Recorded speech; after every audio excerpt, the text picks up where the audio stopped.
2페이지 4번. 원래 공부는 3월부터 하시는 거예요.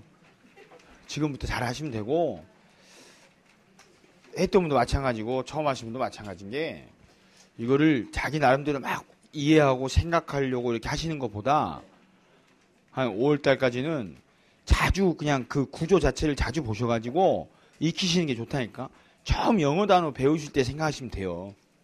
지금 다 까먹었지만 그냥 중학교 1학년 때 처음 막 외웠잖아.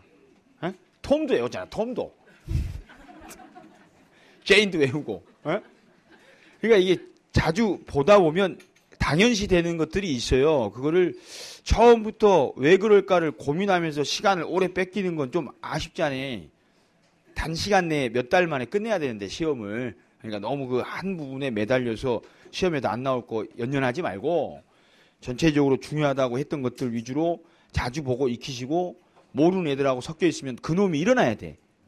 근데 반대로 공부하신 분들은 아는 애들은 묻히고 모르는 지문이 일어나. 그게 시험에서 가장 안 좋아. 원래는 아는 애들이 일어나야 돼요. 모르는 애들 사이에 있던 애들 중에 아는 게 한 2개 있으면 아는 게 먼저 일어나야 돼. 그래서 걔들 중에 답이 있는 날 먼저 보셔야 되거든. 근데 일반 수험생들은 시험을 안 봐보다 보니까 당연히 모든 지문을 다 섭렵해가지고 다 이해하고 그중 하나를 찾아야 되는 걸로 착각해. 그러니까 공부하는데 갈 길이 먼 거예요. 몇 개 외웠다가 그놈이 답으로 나오면 그놈 맞추면 돼 그냥.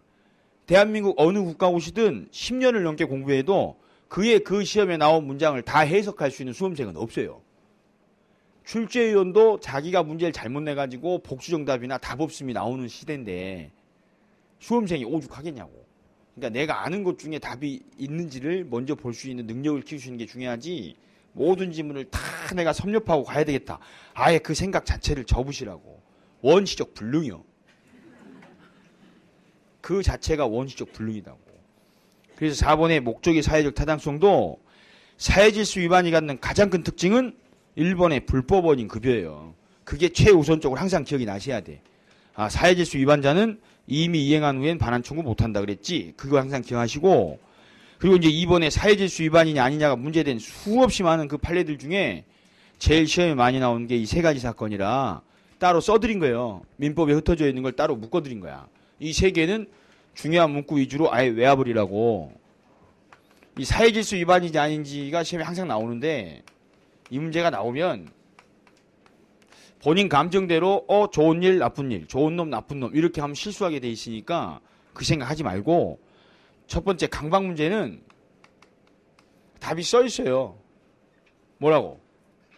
강박이라고 써 있잖아.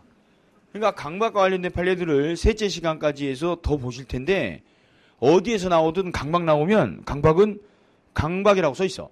강박으로 다루라고. 그 이외의 사안으로 볼 것은 아니다 그랬어. 우리 법원이.